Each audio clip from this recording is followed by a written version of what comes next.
Welcome to the Pat Mayo Experience. This is a show that is absolutely not for everyone, about a movie that is absolutely not for everyone. It is the movie club, Southland Tales, one of my personal favorite crappy movies, which a lot of people won't be able to make through, I want to say, like 20 minutes of. It is a long movie. It is difficult to find. Now, it's not on any streaming service at this time, but you can buy it for like $3 on YouTube, on Prime, on Apple TV, wherever it is. If you want to go watch that, then come back and listen to the discussion that Derrick and I have. I appeared on his podcast, Underrated, which you can find down in the description. I have a link to it on Spotify, on Apple, wherever it is. Give him a follow and download the show if you enjoy movies. I just never get a chance to talk about movies on the Pat Mayo Experience, or at least not all that often. And where I'm away on vacation right now, I thought this would be a fun one to get out ahead of. Obviously, I've been talking about it and telling people about the movie club now for a little while, so I hope you enjoyed the discussion. It's a really fun movie to talk about, if nothing else, because it makes very little sense, is very confusing, but can be very overwhelming to the senses at the same time. So smash the like, sub to Mayo Media Network while you are here, and if you're taking a pass on this one, I get it, but I hope that you will give it a chance, because I really do enjoy talking movies, and I hope that you enjoy me talking about movies and will stick around for more of these. Down in the comment section, leave me another weird movie that we can do on the movie club, on the Pat Mayo Experience, because I found this to be a lot of fun, and I hope that translates through the screen or through your earbuds with everyone today. So if you haven't watched Southland Tales, go give it a go. It might not be your cup of tea, but hey, it's okay. We'll see you on the next one. But for now, me and Derrick breaking down Southland Tales. Mayo Experience. Mayo Experience. Mayo Experience. Mayo Experience. Experience. So glad to be here that I can talk about this movie with anyone, because there are so few people in the world that you can actually talk about this movie with. However, it might not fall into the underrated category. Underappreciated, maybe, but it's probably quite properly rated. Well, that's why I like to cast a wide net. You know, any movie out there that maybe deserves a little more love, deserves to shine a light on, you know, for whatever reason, we like to talk about here at Underrated.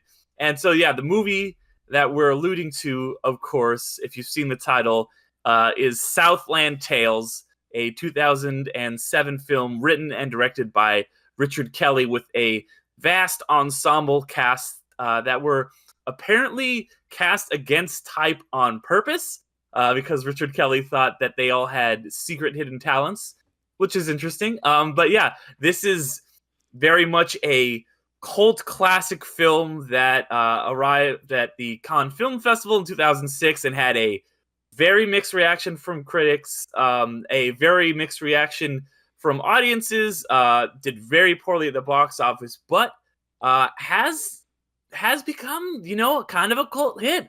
This is maybe one of the most divisive films I've ever seen.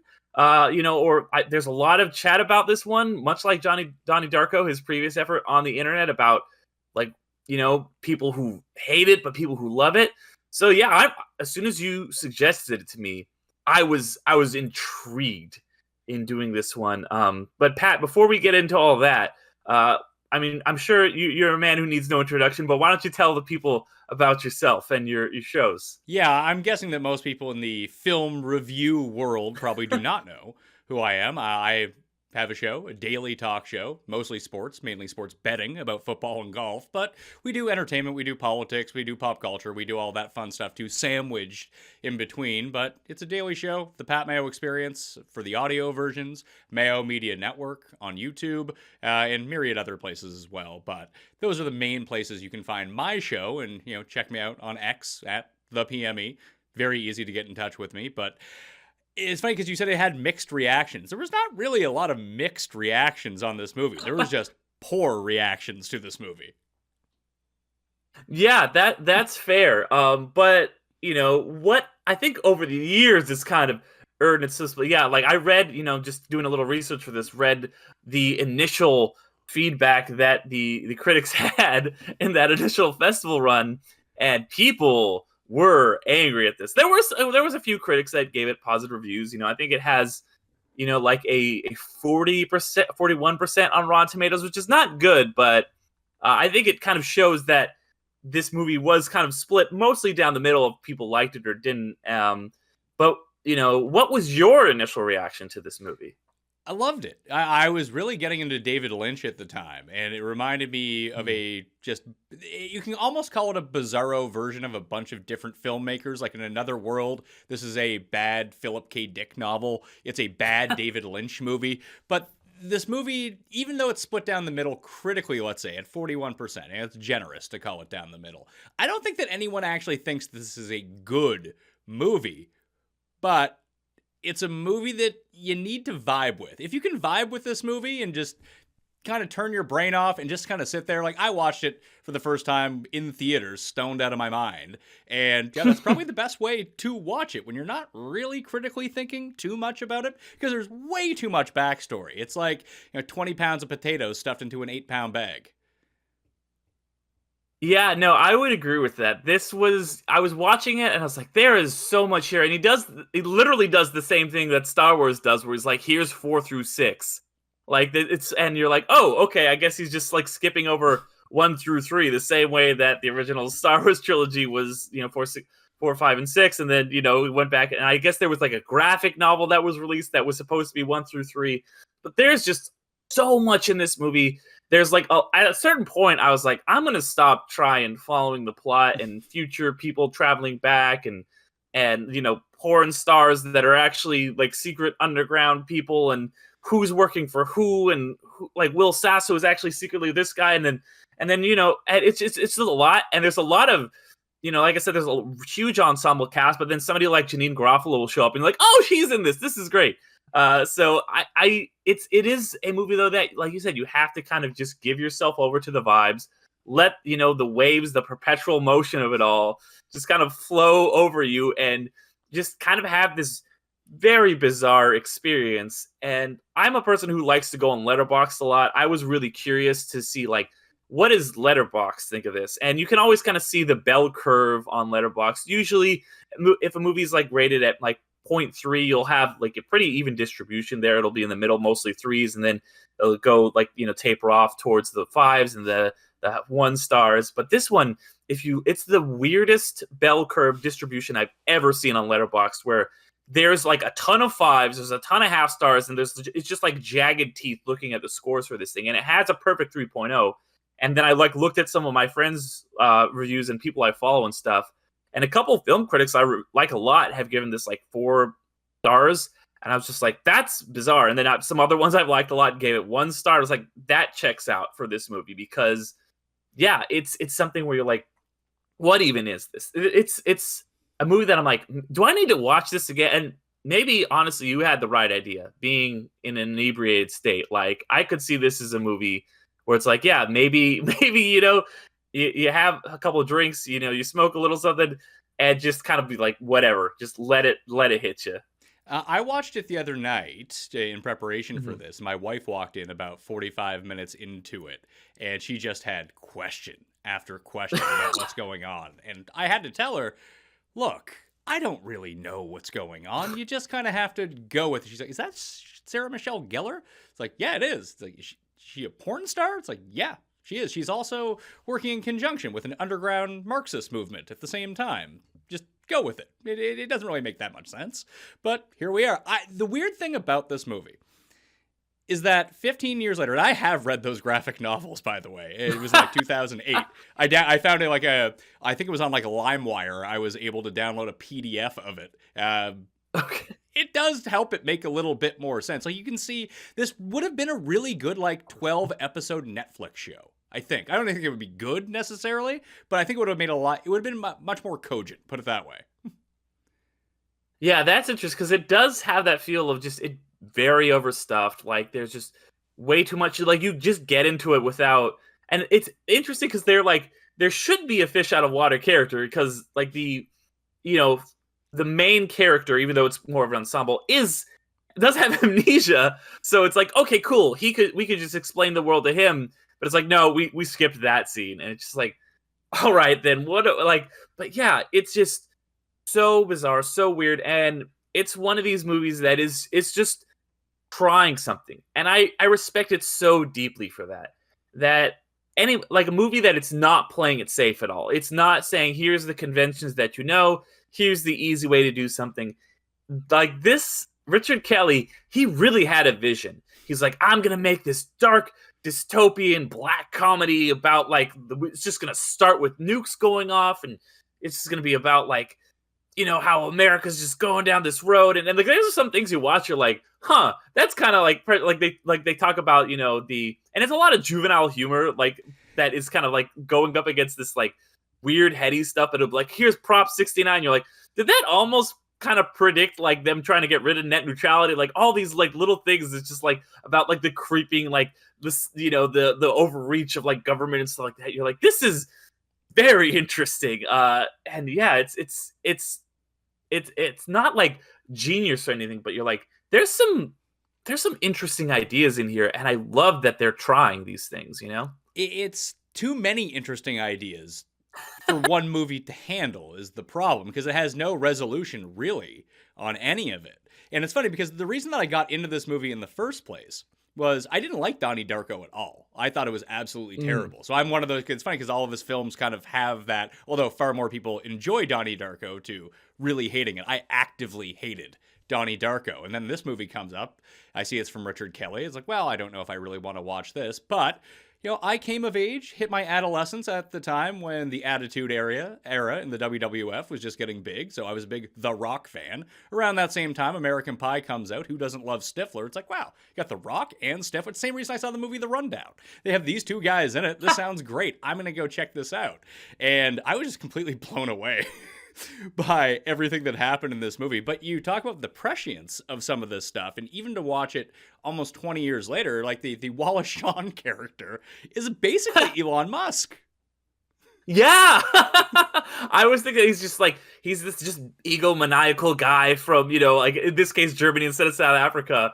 But yeah, he's just like, I'm going to save the world. And it's going to be this technology that is just like so advanced, and it, you know, and it's like, yeah, okay, whatever. Like, and he's just like trying to basically own the world, own everything. He's got this very devoted, almost cult-like group of fans and everything. And it's like, oh yeah, he pitches himself as this savior of the world, but it's actually like the things he's doing are probably not that great for the world. And I think, yeah, he's a very that's an interesting parallel that even I think I was kind of thinking about. Yeah, even something as much as throughout the course of the movie, obviously it's taking place in what is the somewhat in the future, but the 2008 presidential election. It would be the end of the Bush era into whatever this is going to be. And there's a lot of the net neutrality stuff that would come out of the Patriot Act. And that's like a big plot. It's not even really a plot point, just things that are happening in the movie. Calling anything a plot point is a bit generous for this movie. But he is cozying up to the Republican and right-wing side of everything, but he's secretly funding the neo-Marxists at the same time. Like he's actively playing both sides. He has developed a technology where you don't need to use gas anymore. You can try to save the earth through these Wi-Fi cars of this power that he has invented. So it kind of stuck out to me watching it this time around. It's like, they were, because this movie and Idiocracy came out at the same time, and everyone points to Idiocracy as like, yeah, this is basically the future, and we're there at this point. But this movie is leaning somewhat on that as well. Like, hey, this, like, even how they consume media. And Sarah Michelle, like, there was no one talking about being a brand, a porn star being a brand in 2007 outside of this movie. Now, every porn star is a brand. They have energy drinks. They have Instagram followings. Like, that is a major part of this movie.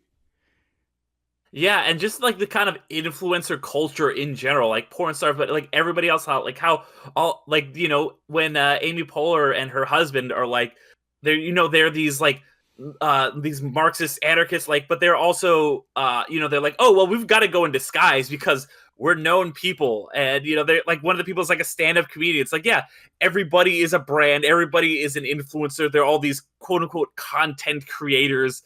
They're out there in the world. They're like, we're going to do all these things. We're going to stage all this stuff. And just, yeah, it really is. And then like one more thing that I thought was, the Elon Musk thing. It's like, yeah, his great groundbreaking vehicle, it blows up just like Elon's first 3 rockets or whatever, like, so I thought, yeah, it does feel like maybe he had some kind of like maybe Richard Kelly was able to time travel like The Rock. It wouldn't make any sense, just like this movie. And it's like, what's going on with the Jesus stuff? Like he's Sean William Scott is a savior, and like what, like it's one of those things. They just throw so much stuff at the wall that I think some of it's gonna hit. And if you can kind of just give yourself over to this experience, like you said, I don't know that it's a good movie.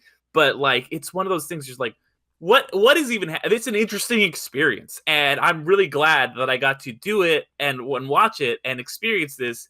And I'm really glad that he was given an opportunity to make this movie. You see so many run-of-the-mill movies, obviously not with this sort of really deep bench of comedic actors in this movie. And someone once told me that if you watch this movie as a satire, it becomes a lot more palatable for people. So I've kind of adjusted my mind a little bit to thinking that. I think that's a lot of retroactive, like retconning this movie, that Richard Kelly wrote it as a satire. I don't necessarily know if he It's thought... like The Room. It's like, he's like, it was a comedy. Yeah, it was a comedy the whole time. Don't worry about that. I don't know if that was necessarily the case. Maybe it was. And that's how, if you choose to view it through that lens, it becomes a whole lot better.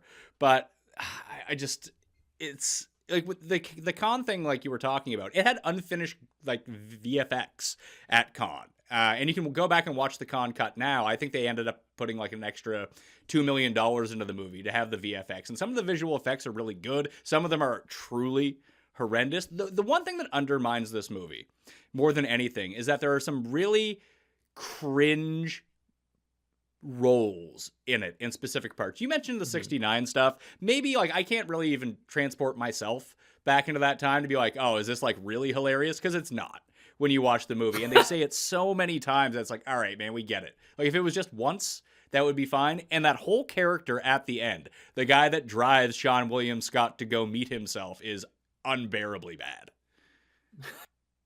Yeah, and because it honestly does feel like this was a really good script written by like a 14-year-old, where he's like, I've got all these ideas, man, and it's gonna be like the government's gonna get you, and it's gonna be funny, dude. I'm gonna put some stuff about like 69 and baby farts in there, and it's like, yeah, it feels pretty juvenile, honestly, but you gotta kind of respect that. And I always do respect a movie that is doing something different. The first movie we ever covered on Underrated was Speed Racer, which came out around the same time, 2008. And that's a movie that I think is like unabashedly a just masterpiece that like critics missed on and like audiences missed on. This is not in that same category, but I think that they're at least reaching for something similar, which is like, we're trying to do something big and bold and different. And I don't know that a movie like this gets made today, because the movies where it's like, yeah, you can have an up and coming director and just have, if he has like a great cast and just let him just do whatever,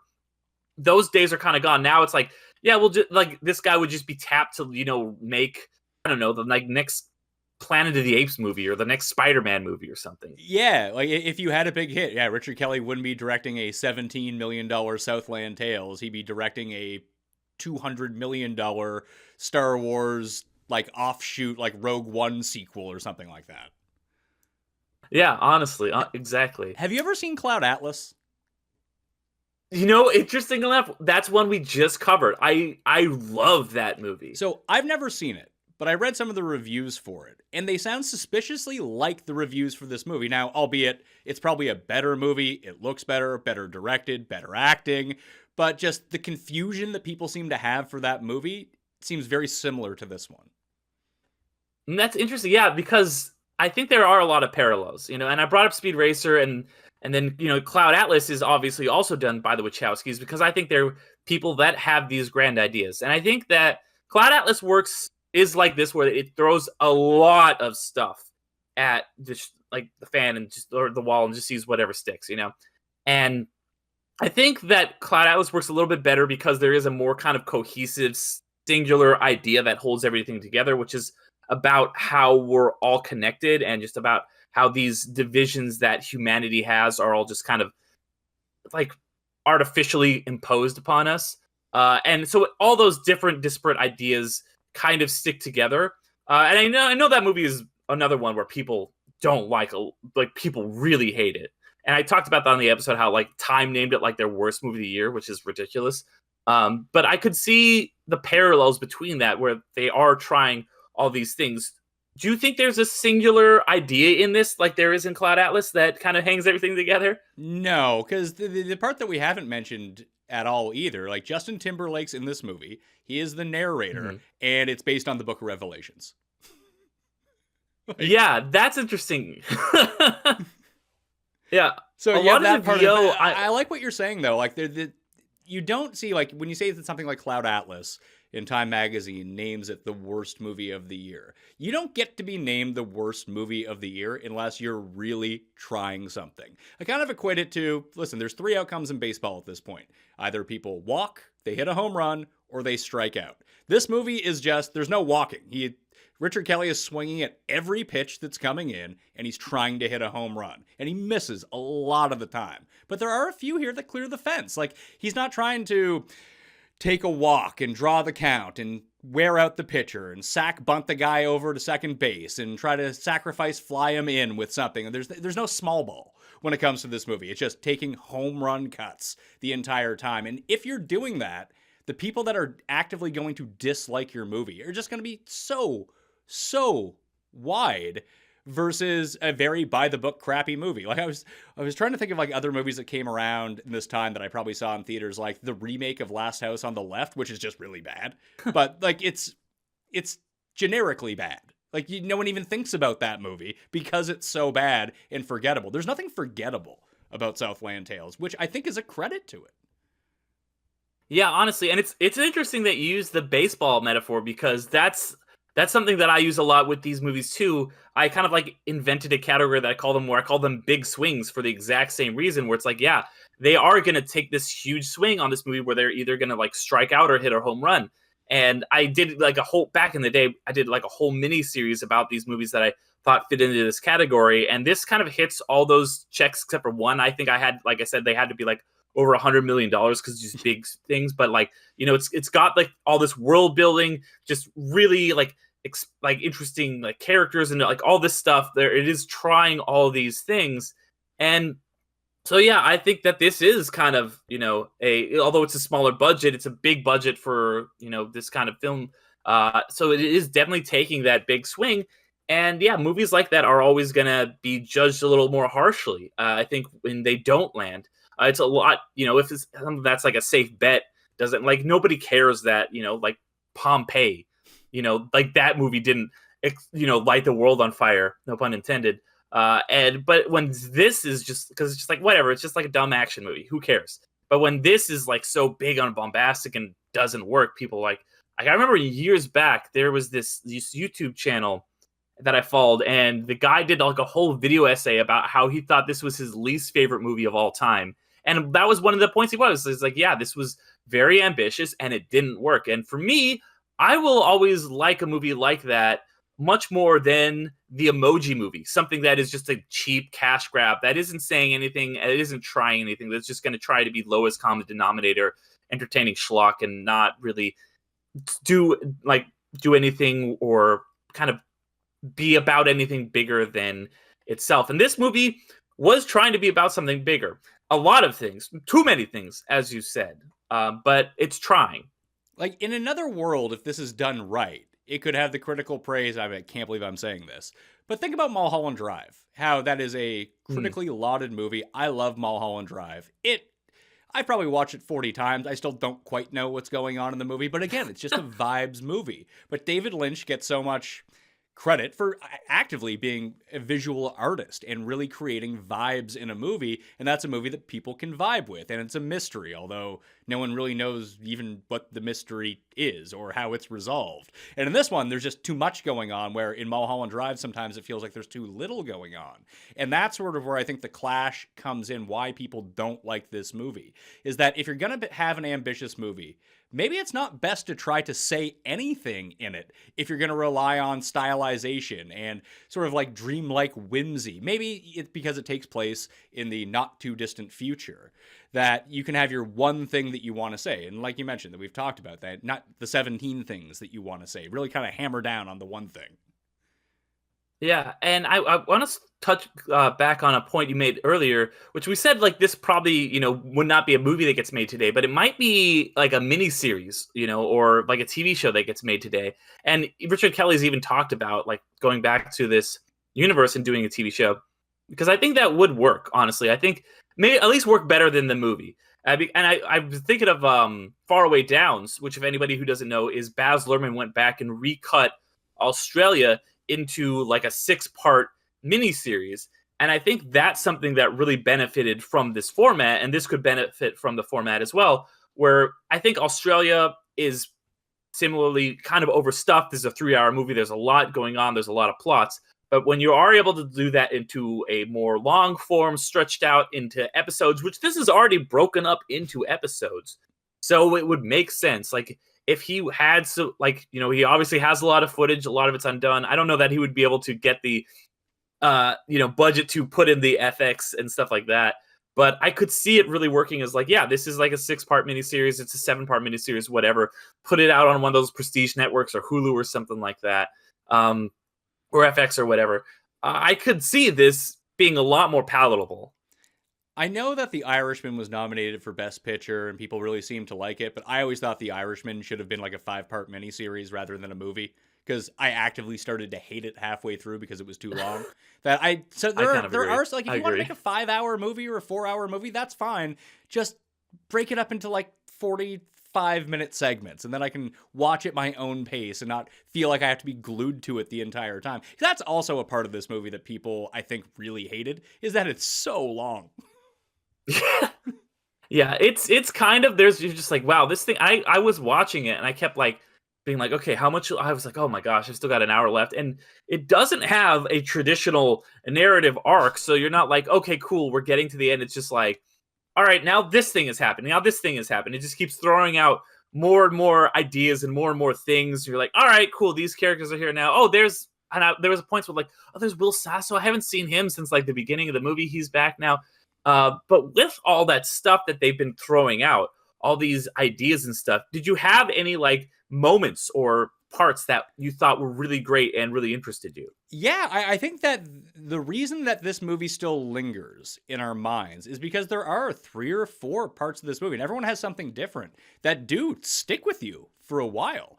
Like everyone always points to when Justin Timberlake takes the fluid karma, and then he's walking around lip syncing to the Killers song. Like I don't know why it's in the movie, but it's very memorable. I love, and this was the part that I was waiting for with my wife. And in my memory, I think it may have been better than I thought it was, but I really enjoy it. The tracking shot of The Rock and Mandy Moore. Yes, Mandy Moore's in this movie. When they get onto the blimp, and it basically has every character in it, and it's probably like 4.5 minutes long. It is beautifully photographed. The choreography is excellent. The music is awesome. It's just an awesome scene. You could probably just YouTube that scene. Maybe that's all you really need to see of the movie. But I thought that was I was shocked that scene out of nowhere and that stylization was in this movie after having watched it for 2.5 hours at that point. Yeah, because that scene, I'm watching, I was like, did Scorsese direct this scene? Like, what is happening here? Because yeah, it is. I remember like having that because I was kind of like a little bit honestly tuning out at that moment, and then that really drew me back in, where it's like you're just going through and seeing all these characters, and you follow Donna Bay for a while, and then this happens over here, and then there's the flag, and there's the people on the stage and singing, and you're just like going through the whole part, and you're like, that is an immaculately shot, really great oneer, and yeah, there are moments like that where you'll start to drift or whatever, and then you'll pull you back. And you mentioned the Justin Timberlake lip syncing all these things that I've done. And that was the moment that really stuck out for me. Because longtime listeners of the show will probably know that the Killers are my favorite band. And I love it whenever they unexpectedly show up in a movie. I did Spider-Man 3 a couple weeks ago, and they had a song in the credits, and I was like, oh, cool. And it's usually Mr. Brightside or something. So I was really excited to hear all these things that I've done. I was like watching, and I was like, I have no idea what is happening, like why this is like a thing. Like you said, it comes out of nowhere. But I was like, cool, like the Killers, this is awesome. And it just goes through the whole song, and you're like, cool, this is great. He's lip syncing the whole thing.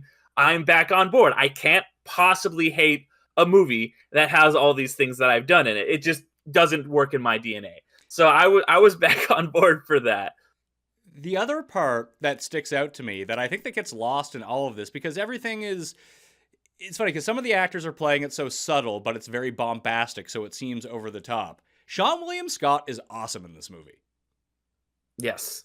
Yeah, I would completely agree. I don't get why he didn't have, I know he had a good career, and like Role Models is one of my favorite movies ever, but I just don't get how he didn't end up as like a lead on a prestige drama cop show or something like that. And you just don't expect it from him, but he has a physical presence in this movie. He makes two characters that seem somewhat, he's not as good as like Nicolas Cage in Adaptation is playing two separate characters, but they're distinct characters, both on different timelines. Like his confusion in the movie, he's just fantastic. And he is by far the best part. And The Rock, I mean, I love The Rock, but I don't want to say he's miscast, because I think that The Rock today would be better in this movie, I think, than The Rock then. Yeah, I think The Rock is interesting because The Rock he's kind of just, he only plays The Rock now. He's always the same guy. Even in the Fast and Furious movies, when he was kind of a different character, he's just kind of become The Rock. And I do appreciate, even though I don't, think he's necessarily the best in some of these early movies, when he was still The Rock before he was Dwayne Johnson, at least credited, when he was taking risks and he was trying to do different things and was trying to play parts in a different way. And he might not have been great in this, but I was like, cool, I'm getting to see him try something different, a different performance, a different angle than he usually takes. And I think that's true of pretty much the entire cast. You're like, these guys who wouldn't necessarily get to play these parts normally, you're getting to see them in these roles. A lot of comedic actors in more serious roles, I really dug that. Is Richard Kelly best friends with every early 90s SNL cast member's agent? Is that what happened? I guess so. And also Kevin Smith, who I was just like, it took me a while but I was like, who the fuck is that? And I was like, oh my God, because he's got the beard and everything, but he's got such a distinct way of speaking. I was like, I recognize that voice, and it's like Kevin Smith. I was like, oh yeah. And it's funny because he has an incredible cast in this. And it's funny because you watch the credits for this movie, and just like the cast goes on forever. It just keeps going and going and going. And I like look down at my phone, and then I look back up, and I'm like, okay, gotta log this on Letterboxd. I look back up, and like the cast list is still going for like the second minute. I'm just like, wow, okay. So he really just got everybody in this movie. Yeah, I thought Sherry O'Terry was actually really good in this movie. And you mentioned Amy Poehler and Wood Harris as the slam poet couple, Dream and whoever it is. I think that's the funniest part of the movie, is the double homicide with the squibs. It just cracked me up. That was really good when he gets shot for real, and then the second squib, that I thought was hilarious. So I don't know. Do you think like this is actually supposed to be intended as a comedy, or do you think that this is just a retroactive thing? Because I kind of got vibes. I was like, this feels like it's maybe a farce. I don't know. I can see the farcical elements of it. And, well, I do think that there are satirical elements in this movie, and there are certain scenes that are clearly written for comedy. It also wants to be taken seriously at the same time. Like, it's a end-of-the-world movie. So, like, what's the other end-of-the-world satirical movie, really, that you can think of? Strangelove, right? Yeah, and it does seem like it's trying to pull from a lot of those, like, movies, these kind of classic, just big over-the-top farces. The problem is that when you, like, in Strangelove, whether you have Commander Kong in the plane, he is an over-the-top character. He's playing everything straight, but, like, he is outrageous, and everyone kind of sees that he's outrageous. Or General Turgensen in the War Room, that he's over the top, and, he's chewing gum the entire time. He's standing up and yelling at the Russian ambassador, but everyone else is taking it very seriously. You have a full commitment from almost the entire cast that no one's really playing. The Rock is playing it the biggest, but I don't think that he was trying to play it big. It seems like he's trying to play it subtle. It's just The Rock can't do anything subtly just because he's a giant man.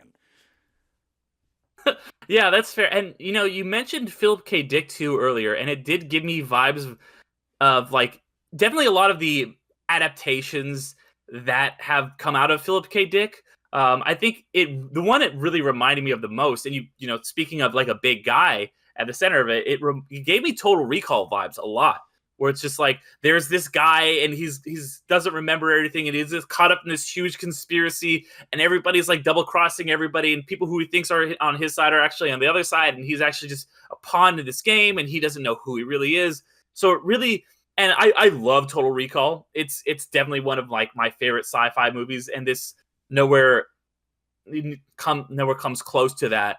But I think that's another very smart movie that is very subtly and interestingly commenting on. It seems like a big, dumb, bombastic action movie with some comedy in it, but it is really commenting on, you know, the world we live in and society in a smart way. And this is maybe not doing it as intelligently, but it's going for those same vibes, and I do appreciate that. I think you're onto something here. It's like a dumbed down version of a Philip K. Dick story or something like Total Recall. It's a lesser directed version of a vibes movie, like a David Lynch movie. It's just, it has all these ideas taken as a satirical thing. Can he do it as good as Kubrick? Obviously not. He can't do it as good as Kubrick. He's like the middleman in all of this. It's like when Jeremy Lin got hot for like 3 weeks that one time.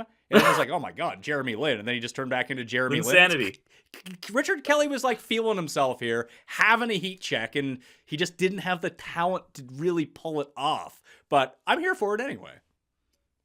Yeah, no, absolutely. It's like, you know, give these guys a shot. And if they don't work out, then, you know, whatever. We get some weird relic of the early 2000s or the late 2000s, you know, and why not? You know, why not like let this thing exist? I'm glad it's out there in the world. Yeah, so I've been kind of going through it. Someone wrote this, and I actually don't know who it was, but I copied it down. And because there's different parts, there's like the religious aspect of this, but there's also the sci-fi aspect of it, and it takes place in the future.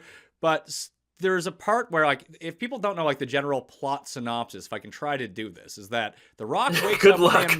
The Rock wakes up with amnesia in porn star Sarah Michelle Gellar's house, and they've written a screenplay together called The Power, which predicts the end of the world, which is actually what's happening within the reality of this movie. So everything in this script that they've written is actually what's going on to them in real life, culminating with the end of the world, unless you think that Sean William Scott actually saves them all in the end, where The Rock sacrifices himself for the people, and the godlike figure of Sean William Scott saves and brings salvation to the people. I think that's what happens in the end. I could be wrong about that. But a part of it is that the world is slowing down because of this weird perpetual motion machine in the ocean. They're sucking fluid karma out of the core, and it's creating temporal rifts everywhere. I can see why people don't like this. But one of the things that it's doing, it's making the world really hot.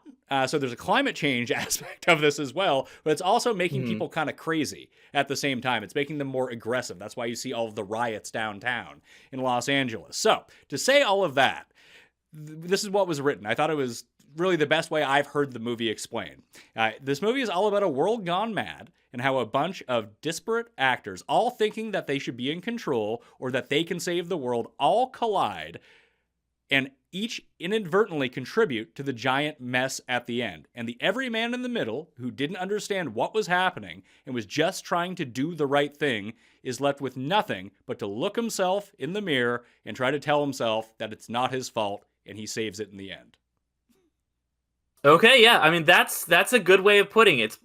It's a much better summary than I think, you know, most people would be able to give of this movie. Because I even went on Wikipedia afterwards. I was like, I think I got that, but like, let me like get like a Cliff Notes version of it to just kind of like set my mind right. And I was like, nope, that didn't help at all. That covered maybe like a fourth of what was actually going on in the movie, because there's just so much. And it's like, how do you talk about this? It's a lot of disconnected points, but I think you did a pretty good job of like summarizing it.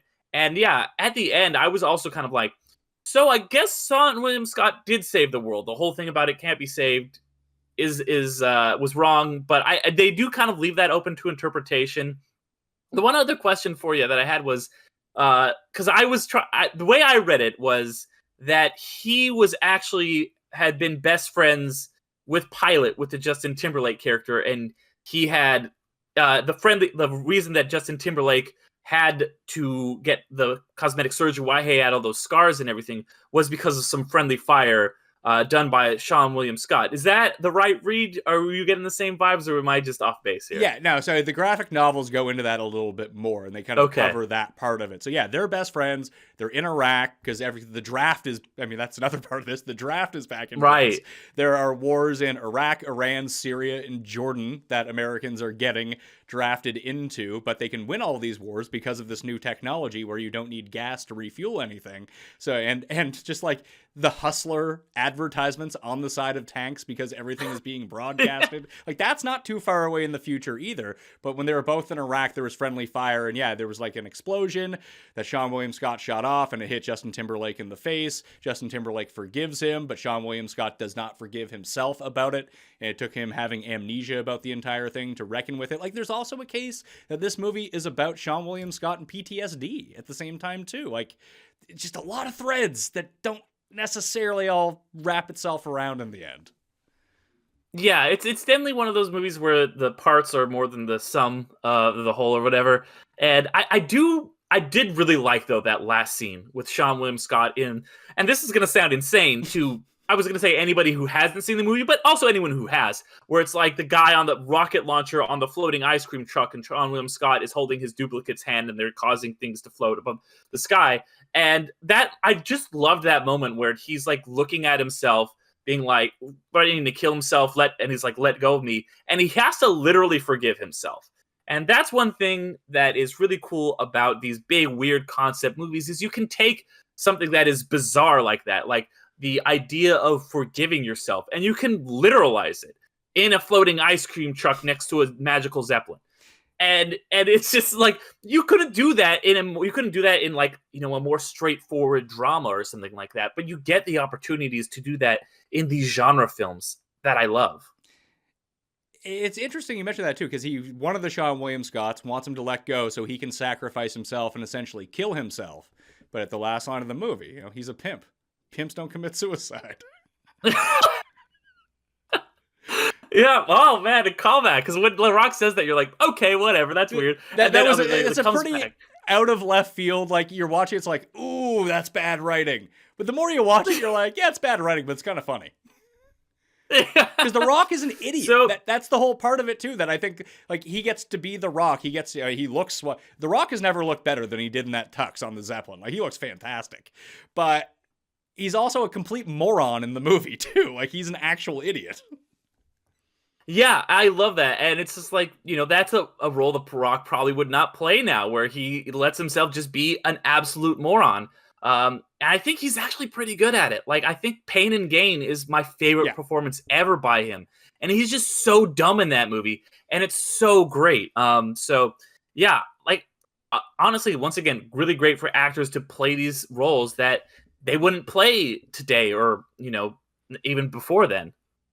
There's also just a bunch of, I mean, I love, you know, like early 90s SNL, like I pointed out. I loved Mad TV, so seeing Will Sasso appear in anything, I was like, oh, wow, this is fantastic. I haven't seen Will Sasso. I forgot Will Sasso existed. It's like Mad TV, Best in Show, this movie. That's, in my mind, the entire filmography of Will Sasso. But even someone like John Larroquette is in this movie, who... The last time I remember hearing John Larroquette, now I didn't watch the Night Court reboot, maybe he's in that, was him being referenced by Kitty on Arrested Development as her sponsor. But he never appeared in the show. And it was just, and I don't think his name was actually said, but that's just who she was alluding to. It's funny because, yeah, I always think of the reference that they make to him on Futurama, where it's like Bender is like digging up graves and he's like, now no one can't say that I don't have John Larroquette's spine. So... But yeah, so like I said, this is just loaded with just great character actors. It's also loaded, and I alluded to this earlier with The Killers, but it's also loaded with just great songs. Yeah, I think this movie's soundtrack is phenomenal. Moby did the entire soundtrack. Yeah, and then, you know, that when they're lifting up in that bizarre scene I was talking about earlier, and you have the song, which is like an actual Moby memory gospel, which is such a cool, like, I'm like, that really drew me into that scene in particular. But yeah, Moby, like you said, we've got a couple Moby songs on there. He did the soundtrack. We've got the Pixies. We've got the Killers, obviously. We've got, I think, is there some Muse in here? There's all kinds of just like Jane's Addiction. Waylon Jennings, like all these great art. Like this is a great soundtrack. Am I right? It is, and it's really interesting because the music budget probably wasn't all that big on this movie, yet people probably signed off on their music at a much better rate than they normally would in a big budget action movie or something like that to be in this movie. All of these actors basically did this movie for scale just to be in this movie. So people read the script. They seemed to want to work with Richard. Like, everyone was just all in on Richard Kelly in 2006, apparently. Yeah, it's like, Cats. People were like, let's get this huge cast of just big actors who were like, cool, maybe this will get me an Academy Award or something like that. Obviously, did not work out, but hey, that means we got something weird and interesting from it. But at least those actors were paid $20 million to embarrass themselves in Cats. These ones are getting like, $1,000 a week or something. Yeah, definitely that. These guys are working for scale. But yeah, I mean, yeah, you mentioned at the top, this is something you probably would not get to normally talk about. And that's one thing I absolutely love doing about this show is that these are movies that are not necessarily going to pop up anywhere. I got to talk about Cloud Atlas. I got to watch Southland Tales. And this is one that I've always been kind of interested by. It's always been on the outskirts. I've heard so many things about it, like this is a disaster, this is a secret masterpiece, whatever. And so as soon as you mentioned it to me, I was like, let's go, let's do it. Like, what was your initial reasoning? Like, what really made you want to just come on here and talk about this bizarre movie? I think it's because I've been wanting to talk about this movie for so long, and I've seen it so many times. I revisit it once every 2-3 years or so I've probably seen it 7 or 8 times at this point. I finally just bought it on my TV. It's like I just have it back there. I can tune into certain parts of it, but I just get sucked into it every time because I always forget. Like, the ending does, despite being 3 hours into the movie or whatever it might be, the ending eventually just sneaks up on you. It's like, oh, we're here. Like, I really like this part. The end is really good. So you're kind of just waiting for the end to happen and trying to, like, because when there's so many plots and threads and characters going on, and some of them are half developed or a quarter developed, whatever it might be, you forget that it doesn't go anywhere and you got kind of invested in like this part or that part. It's like, oh, that's the last time that we saw any of this. So it keeps you wanting more the entire time. But again, I can always see how people get halfway through this movie and just turn it off or walk out of the theater, whatever it might be. It is most definitely a not for everyone movie. Yeah, that's fair. And speaking of walkouts, and the original, the original cut apparently at Cannes had a bunch of walkouts. But have you seen? You mentioned there is that cut that exists. Have you seen that cut? I have not. No, because you mentioned Janine Garofalo, and I know that she's featured more in that cut. I think she's in maybe 3 seconds of the theatrical cut. Yeah, because I know she's in a couple. Because I kept seeing her and being like, oh, okay, like she's in this, and I'm a really big fan of hers, so whenever she pops up, I'm really excited. So I would be really curious to know what these cuts are, because I've been really getting interested and invested in like the kind of idea of a quote unquote director's cuts, and I think that a lot of times they are great, and it's like we get these movies that might not work, but kind of are this artist's vision is kind of reimagined. But then on the other hand, sometimes it's like there are something where they're these big overindulgent things. And, I think I'm not a big fan of the auteur theory and it just being like, yeah, the movie is just this one person's vision, because movies, unlike a novel or unlike, a painting or something, they are so collaborative. You have the director, and then the director and the writer are the same in this case, but writer, editor, actors, lighting, like cinematographer, like so many different people. And with director's cuts, a lot of times you'll be like, okay, we're going to give this one person their vision, which is why I recently covered Spider-Man 3, and there's actually an editor's cut of that, which I am really interested by, and I think is a lot better than if Sam Raimi had gotten to do his director's cut. And I think it's kind of a double-edged sword. I'm interested by the idea of these longer director's cuts, these other alternate visions. But I think that they do lend themselves a little bit to being like, this guy's a secret genius. And I think watching this one, you could be like, yeah, this guy clearly probably thinks of himself as an auteur, of this genius, of this guy who both wrote and directed it. But, there's maybe he's not as much of a genius as he thinks of. No, it's like he stayed up all night and realized he had to continue writing or continued directing and did a bunch of lines of cocaine and then was going to crash around like 3 p.m. Then he smoked a bunch of weed for some reason to calm himself down. And this is sort of the mix that you get. There's this like overly aggressive, high energy stuff and this really weird, subtle satire and laid back stuff. And the performances don't necessarily match the tone of each scene that we're in. So it's just a lot of different things going into one. So this was the first time that you saw this movie? Yeah, I had never seen it before. I was really interested to check it out. I knew its reputation, but I never had sat down and be like, you know what I'm going to do? I'm going to sit down and watch 2.5 hours of this bizarre movie. And I probably should have, in all honesty. So when you start watching it and you see like the first 4 minutes, which is like home video, handy cam, and then nukes go off, what did you think you were in for? I thought I was in for some kind of like post-apocalyptic thing, like some gritty, like Terminator Salvation, like the world has ended, we're all living in the post-apocalypse. But like the nukes never really even matter that much. I felt like it was just like, I was kind of like, what was even the point of that? So it caught me off guard for sure. Yeah, they were more of a catalyst to get us into this future like that we end up being in and we exist in throughout the course of the movie. But yeah, very few movies world build like this. That's the one thing I will give this movie a lot of credit for. Although it's confusing at times, it does feel like a lived in world where 95% of movies just feel phony and fake and not real. Although this movie feels phony and not real, the world itself feels very real and lived in. Yeah, I'm a huge fan of world building, of things that clearly put a lot of thought and effort into this world that it's set. That is a world that is very different from our own. I've talked about that a lot in movies like, you know, John Carter or whatever, where it's just like this bizarre, weird other world, and these characters are kind of having to live and experience in it. And I think that is one of the drawbacks of the film, is that we don't have this fish out of water, this point of view character that can kind of like ease us into understanding what is happening, because it is just kind of throwing everything all at once at you, and you're just like, whoa, this is a lot.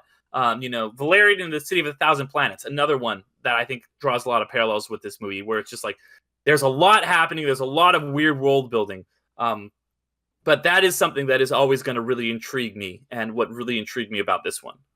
Maybe the absence of a point of view character here to explain everything is, you know, maybe a part of the movie where both the main characters have amnesia. Maybe you're supposed to figure everything out along with them at the same time because they have no idea what's going on. Yeah, I mean, that could be true. If like the point of this is you're supposed to be very disoriented and kind of not understand and feel like these characters who are lost in the world, who don't really understand anything and are trying to figure everything out, and at the end of the day, nothing makes sense. That makes sense with the tone of the movie, because this tone of the movie is about how much the world is changing and how much things just don't make sense and things don't fit together. And you have these evil tycoons that are purporting to save the world, and they're actually just ruining everything. And maybe in the end we need to blow it up. And it's like, yeah, I you know, are the people who are actually claiming to be, you know, the kind of quote unquote neo-Marxists or whatever, the people who are going to like save us from these evils, are they actually just like also in working with these people, and you're just like trying to track everything, and you really can't. So if that was the intention, then I guess, you know, well done to this screenplay. See, now you have come around to the entire space that the rest of us fans live in, of giving this movie retroactive credit for things it didn't mean to do. There you go. That's a real sign of a work of art, is just giving, because yeah, I do that with a lot of movies. I give a lot of movies maybe more credit than they deserve, especially on this show. So that had to be the case with this one. But yeah, it does. Another thing that it does presciently point out is the polarization of, you know, both ends of the political spectrum. Like even during the Bush time, it did feel like most of America and most people, and maybe it's still the case, and because of the amplification of social media, you just hear from these people that are on the fringes, they really get amplified more than anything. But it felt like centrist, slightly right of center, slightly left of center, that was the majority of people. But in this movie, you have your extreme right, and then you have your neo-Marxist, which would be your extreme left, and they're both just kind of portrayed as just the worst people on earth.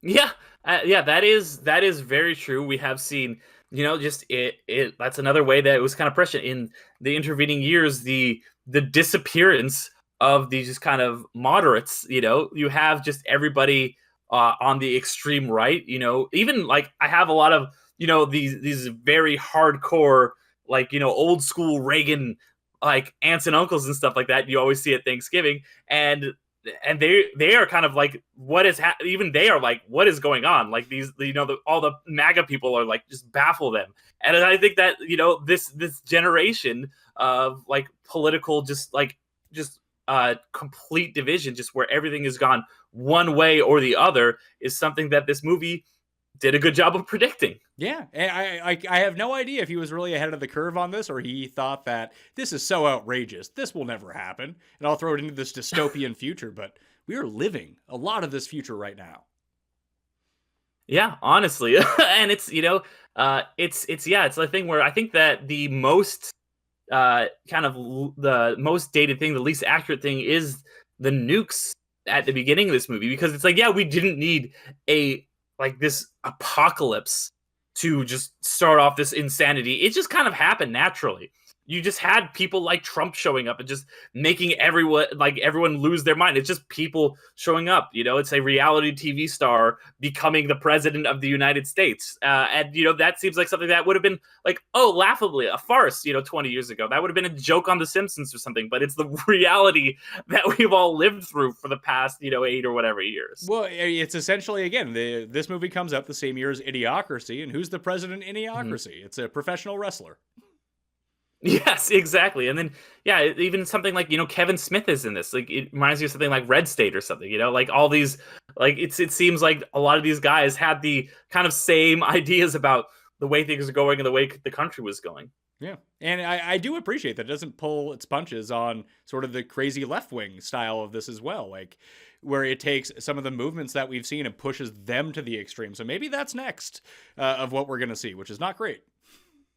Yeah, no, it's exactly. It's not, it's not taking any sides. It's just saying, like, it's kind of making the point that, like, yeah, extremism is bad in any direction, and having these kind of things where you become more devoted to an ideal, and then actually what you originally were fighting for is going to be a bad thing, and it brings that up time after time, which circles back to the center of the movie, which is Sean William Scott, who has amnesia, has no real affiliation to anything. He's kind of being used as a pawn, but when left to his own devices, both versions of his character are just good people. Like, he saves that guy from shooting himself in the head. He doesn't have to do that. He just does it because he feels the need to do it. He's just trying to help, and in the end, he is the one who saves everyone. Yeah, and it's interesting because you watch the movie, you get the vibe that The Rock is the main character, or maybe Justin Timberlake is, because you're hearing his voiceover. But really, Sean William Scott is kind of the point of view character, the character that you do relate to the most, that you are rooting for the most, and you're at the end. His arc is, I think, by far the most satisfying. Oh, for sure. Like, it's not until the end that you realize that he was the main characters of this movie. But then when you rewatch it again, you're like, oh, okay, that makes a lot more sense. Like, even when he first wakes up and you see that there are two of him and he's standing next to the mirror, and it's like that's actually a really cool part of the movie too. When he's waving in the mirror and everything's on a 3-second delay in the mirror and he's just like, I don't know what's going on. Yeah, that part tripped me out. I was like, whoa, okay.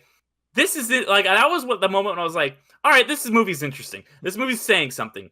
I don't know what it's saying, but I'm down for it. Yeah, it might be in a foreign language, but I get the gist that it's trying to say something.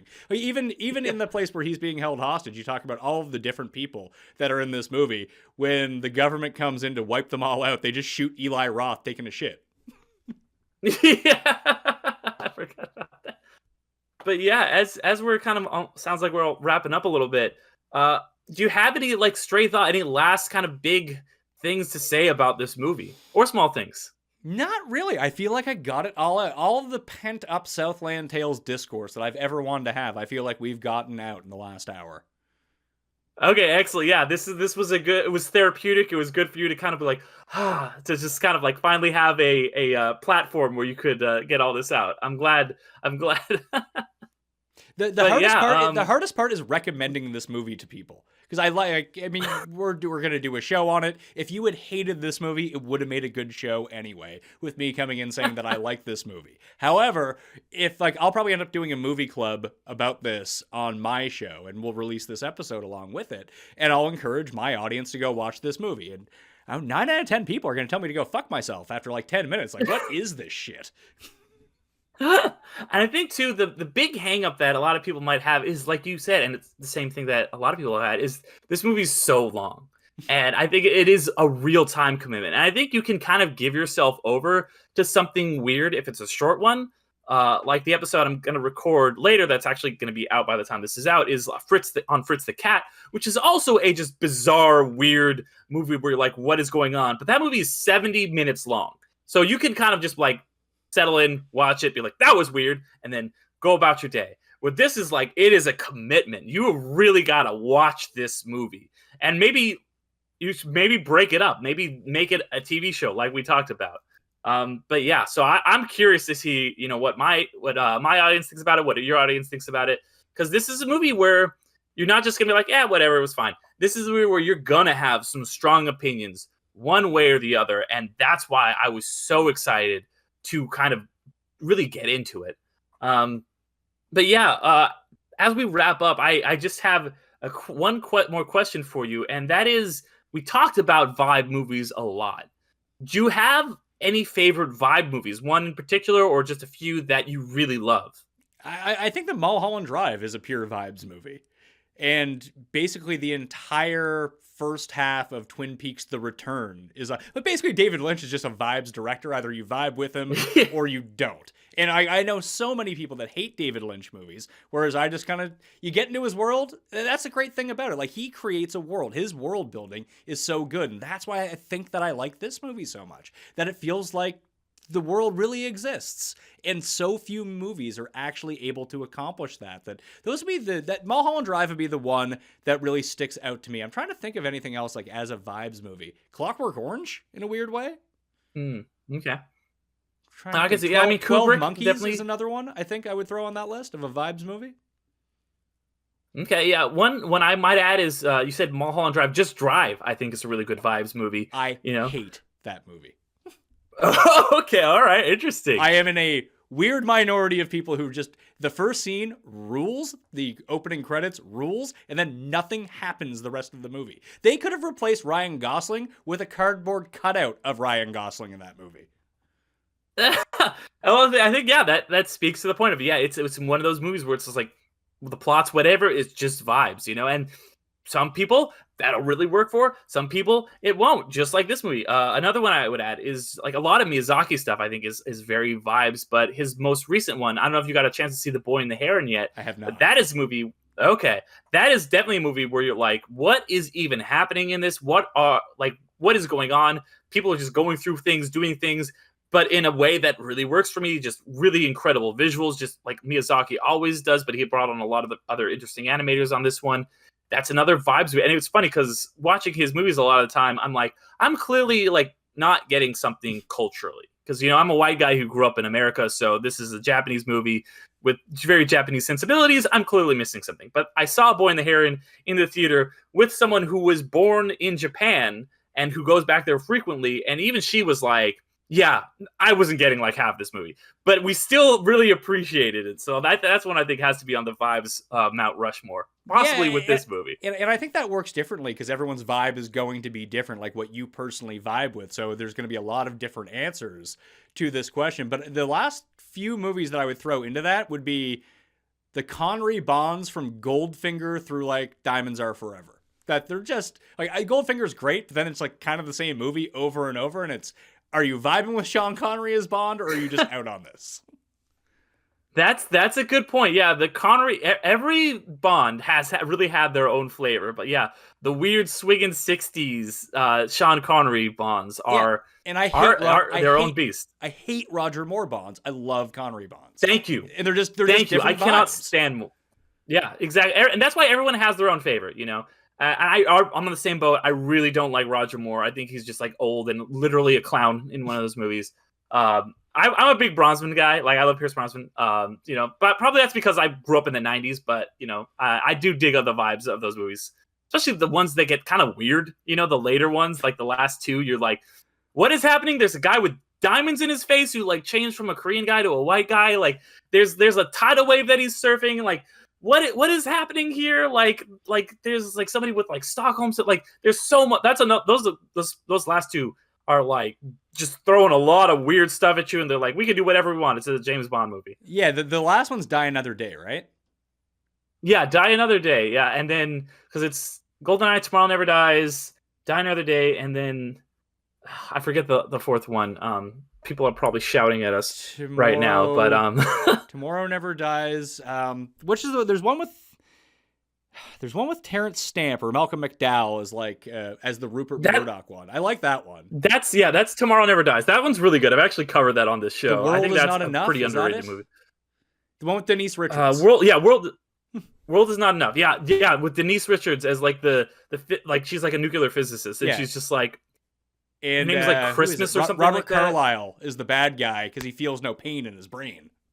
Oh yeah, that's the thing, and like the bullets going into his brain, so he doesn't feel any pain. That's an interesting movie, and it kind of like predicted the plot. Like Quantum of Solace kind of like ripped off the plot of that movie a little bit. I feel like, but yeah, that's when Bond was allowed to just. I love it when Bond movies are just like allowed to be weird, you know. Whenever they're like, okay, we're gonna take it back down to a strippy, gritty Bond, I'm like, that's a good movie.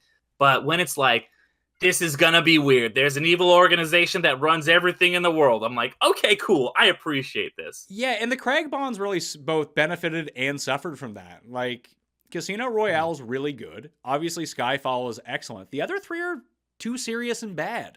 Like, the best part of the last Bond movie is sort of the throwback to old Connery Bond movies. When he goes to Cuba, he meets up with a spy there, they do a shootout in like the nightclub, they're dancing, like it's weird. And like there's not many parts of the new Bonds that are fun. And I've always found that James Bond's supposed to be fun. Yeah, and there's that scene in the last one where they roll out Christoph Waltz on that like Hannibal Lecter slab or whatever, and he's like, I don't know if it's supposed to be funny, but I thought it was hysterical. I was dying in the theater. And I was like, I'm enjoying this. Whether or not that was the intent of the director, this scene is really working for me on a comedic level. And so, you know, a lot of that stuff in that last movie was big and weird and goofy. And they're like on the secret island fortress. And that like nothing makes sense with the timelines. They're like, there's a virus that'll kill you, but it's nanobots. And it's just like, cool, what? And it's like, if James Bond ever sees the woman he loves again, she'll die. And it's just so weird. I love it when Bond is weird. And like Mally Remick, is that his name? No, Remy Malek is his name. Yes, yeah. Okay, I got the dyslexia on his name going, but he's basically like just a knockoff of the Javier Bardem character from Skyfall. Even his location is one. So it's like someone watched Skyfall and then watched Star Trek First Contact and like fused them together for the plot of this movie. And it wasn't great. The second half of that movie sucks. The first half is great.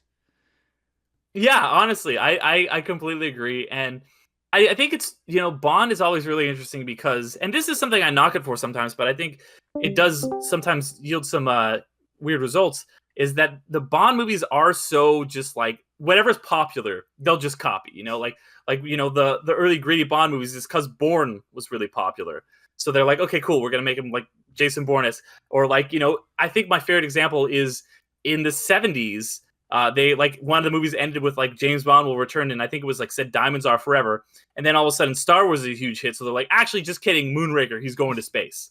You know, and then eventually they did do a Diamonds Are Forever, but they're very reactionary movies. And sometimes that yields bizarre genre combinations and results. Well, we've got to the point where we're talking about all the Bond movies. I think we're good. Yeah, so I think that's a good point to leave it. Before we go, though, Pat, why don't you tell the people where they can find you, all the good stuff that you do? Yeah, at the PME on X, where you can always, you know, find me, tweet at me, do whatever. I'm still going to call it Twitter. Calling it X is just weird. The Mayo Media Network on YouTube for all of the videos that I put out. Also on Spotify, Apple Podcasts, wherever it might be. The Pat Mayo Experience Audio Podcast. I release a show 6 times a week. Predominantly sports, but not always. Sometimes it's a comedy episode. Sometimes it's an Oscars preview episode, whatever it might be. Although we'll probably talk about the Oscars about how you bet on the Oscars rather than review movies. So if we talk about vibes, Derrick, it's a completely different vibes type show than this. Well, I do have a lot of fans who are sports fans. I myself am a big sports fan. So, I'm not a sports betting fan. That's more my brother. But, I definitely appreciate that stuff. I think that I have some listeners who there is the cross. So there's some Venn diagram in the middle there. So I think that's good. Well, but just know that we're not actually good at sports betting. It's just a device for us to talk about the sports. Right. Well, you need a way to enter, so yeah, that's important. But yeah, and then if anybody out there, if this is your first time listening to the show, we're Underrated Movie Podcast everywhere on Instagram and all the social media platforms. Have YouTube as well, and as well as a Patreon, patreon.com/underrated movie podcast, where we do a bunch of bonus stuff, including a sports movie show where we review a sports movie every month. But yeah, you can get a bunch of bonus content there if you want to follow us anywhere. We've always got the questions on Spotify if you want to answer whether or not you think the movie is underrated or not, and then usually I'll put up another poll there that you can answer. So give us a like, give us a follow, all the places. If you want to give us 5 stars on whatever app you're listening on, that helps the show out a ton. But yeah, Pat, thank you once again for coming on and bringing this truly bizarre movie to me. That Mayo experience! Experience!